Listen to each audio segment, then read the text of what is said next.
Hello everyone. Hope everyone is doing good.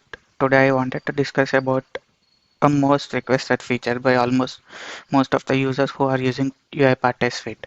So we all know UiPath Test Suite is used for creating requirements, test cases, and importing those requirements from a third-party ALM tool, and again exporting the results from UiPath to third-party ALM tools, and so on.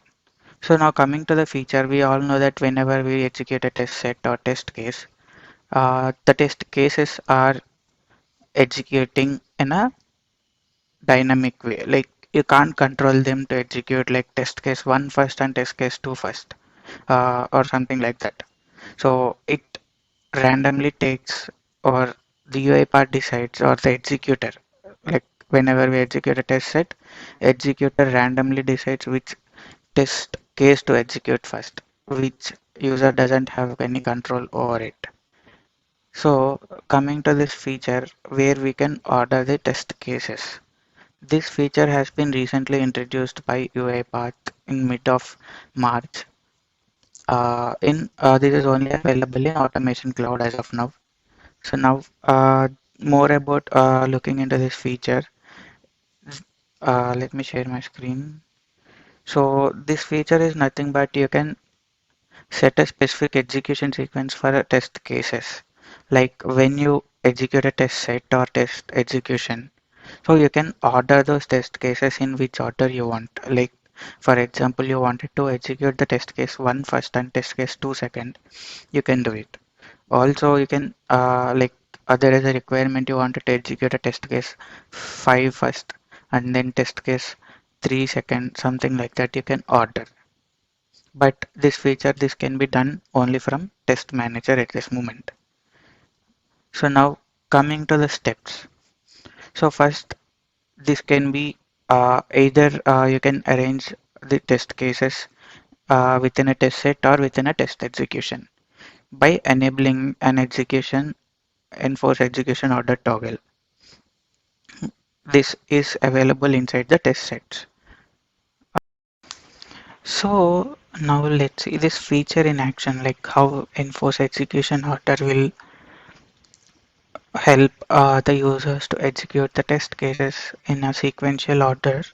So I have a project created already in my test manager which has three test cases created, which involves in logging into the Acme test application, then resetting the test data for that user, and then log out.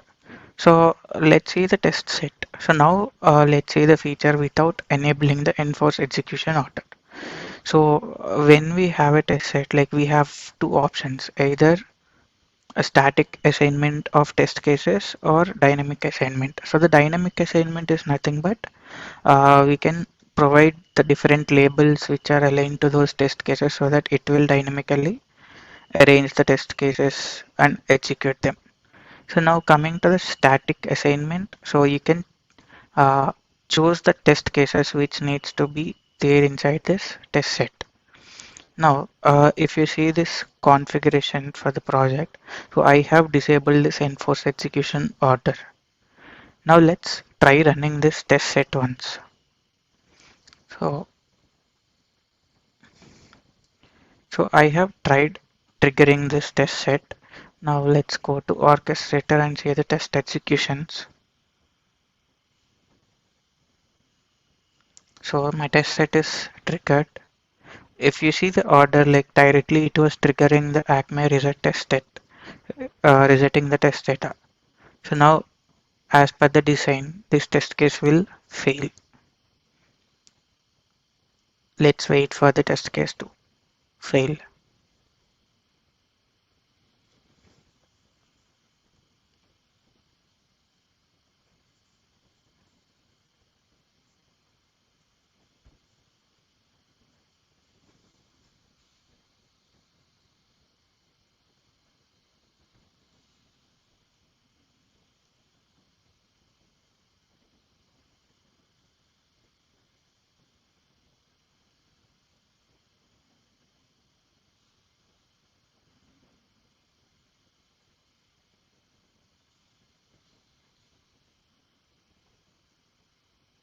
So if you see my test case has already failed. Let's cancel this test execution. Now go to the test manager. Let's enable the enforce execution order feature now. I'll just go to configuration, enforce execution order, test cases, static assignment, reorder. So after clicking on reorder, we can arrange the test cases in whichever order you wanted to execute. So I have designed in a way first it will log into the application, then we need to reset the test data, then log out. So let's save this configuration. Once it is done, let's execute this again.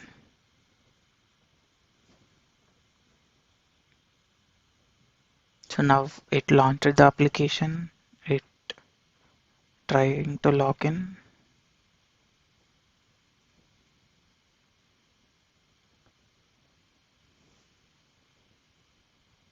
So test case 1 is already completed.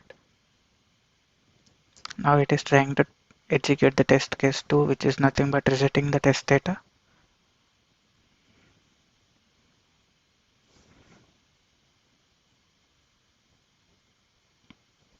So my test case 2 also got completed. Now it is executing the test case 3. It's nothing but logout. It is also completed. So let's go to the test executions. See this.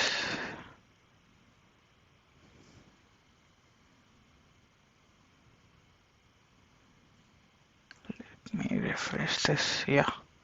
If we see, all these three test cases have been passed and executed in a sequential order, which we have ordered it. This way we can enforce the executions to run the test cases in a sequential order. Let's meet in the next session with a new topic. Thank you all.